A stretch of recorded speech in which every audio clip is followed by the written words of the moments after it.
ना बेचे हैं। आप चोरी घर चोरी बनाइए, लड़के लिखा आप घर है। बनाइए, आधा आधा आधा कहाँ दे यार, आधा आप लोग रास्ता बनवा में कुछ लीजिए, नहीं। लेकिन ये घर बनाएंगे। कोई क्या गड्ढा कहते हैं क्या तुम बनवाओ बना बनवा दिया यार, बनवा दे, देखो, नहीं। सुल्तानपुर में कोर्ट कचहरी का कोई मतलब नहीं। जयसिंहपुर तहसीलदार जो है पैसे लेके जमीन हमारी जो मुकदमा चल रहा है 7 साल से कोई निपटारा नहीं है, अधम है जो कि अब जाके उसे को कब्जा करा रहे हैं। सेंट जॉन्स कॉन्वेंट स्कूल, गणापुर, बल्दी राय, सुल्तानपुर। एक ऐसा स्कूल जहां शिक्षा सिर्फ किताबों तक सीमित नहीं बल्कि बच्चों के हर सपने को यहां पंख दिए जाते हैं। एडमिशन ओपन, संपर्क करें।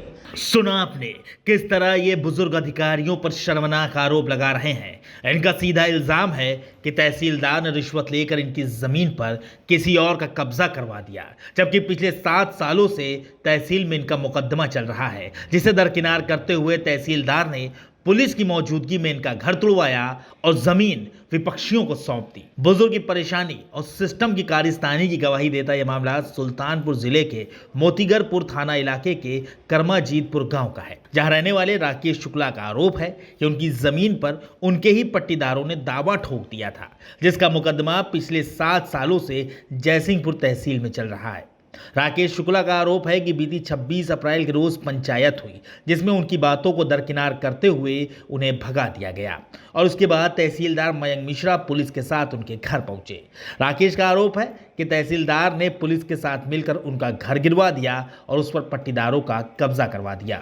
जो है पैसे लेके जमीन हमारी जो मुकदमा चल रहा है 7 साल से कोई निपटारा नहीं है, अधम है जो कि अब जाके उसे को कब्जा करा रहे हैं। बुजुर्ग राकेश शुक्ला तहसील और उसके अधिकारियों पर भ्रष्टाचार के गंभीर आरोप लगा रहे हैं। उनका कहना है कि तहसीलदार ने मोटी रिश्वत लेकर उनकी जमीन में धांधलेबाजी की और उनकी जमीन विपक्षी पट्टीदारों को दे दी। हमारा जमीन का मामला है, दीवानी में चल रहा है, आज 7 साल हो गया है। ये अभी दीवानी न्यायालय में ऐसे चल रहा है, लेकिन हमारे पट्टीदार जो हैं रामकरण, अतुल, प्रमोद आदि मिलके इसके बाद जो है मयंक मिश्रा तहसीलदार पैसे लेके जबरदस्ती हमारा सब कब्जा कर रहे हैं, हमारा मकान ध्वस्त कर दिए।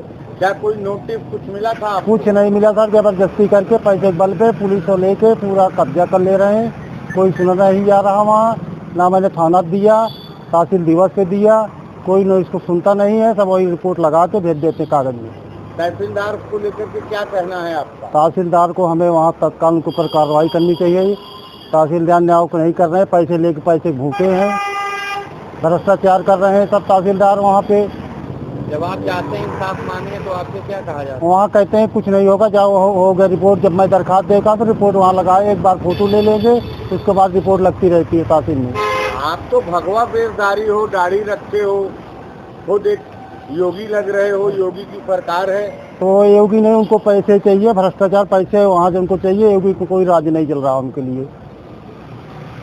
कितना पैसा ले लिया है? अब वो पैसे तो 1-2 लाख लेते हैं, जिसको जबरदस्ती कब्जा करा के उसको दे देते हैं। वो जमीन कैसी है और कहाँ पे है? ये किस गांव में, किस तहसील की जमीन है? कर्माजीतपुर, मोतीगरपुर ब्लॉक है, तहसील जयसिंहपुर है, एक गाता संख्या 135 है, जिसमें 7 साल से दीवानी न्यायालय में मुकदमा चल रहा है। मुकदमा का कोई वैल्यू नहीं है, बस पैसे वही जबरदस्ती कब्जा कुल करा दें। हमारा घर भी गिरा दिए, एकदम वहाँ कुछ नहीं रह गया। अब कब का मामला है ये? मामला है 26 तारीख का, शाम को 6 बजे पहुँचे न्यायिक मयंक मिश्रा तहसीलदार पहुँचे, यहाँ से चौकी इंचार्ज पहुँचे बिलारी, मोतियापुर थाना की पुलिस गई, सब लोग जुटे वहाँ बैठ के पंचायत करके। इसके बाद हम लोग बताए किसको रहने दो, तो सब हम लोग को दौड़ा लिए, वहाँ भगा, गाली गप्पा देते हुए हमें फेंक दिए, हमारा मकान गिरा दिए। इसके बाद वहाँ जबरदस्ती दीवार खड़ी करा दे रहे हैं, हमारा कब्जा कर लिए पूरा। फिलहाल पीड़ित राकेश इंसाफ की आस में भटक रहे हैं। हालांकि इन्हें अब इंसाफ कौन देगा इस पर संशय है, क्योंकि जिस पर राकेश इल्जाम लगा रहे हैं वो तहसीलदार खुद सिस्टम का हिस्सा है, जिसमें एक बार फिर राकेश उलझ सकते हैं। Bureau report, NDTV Bharat.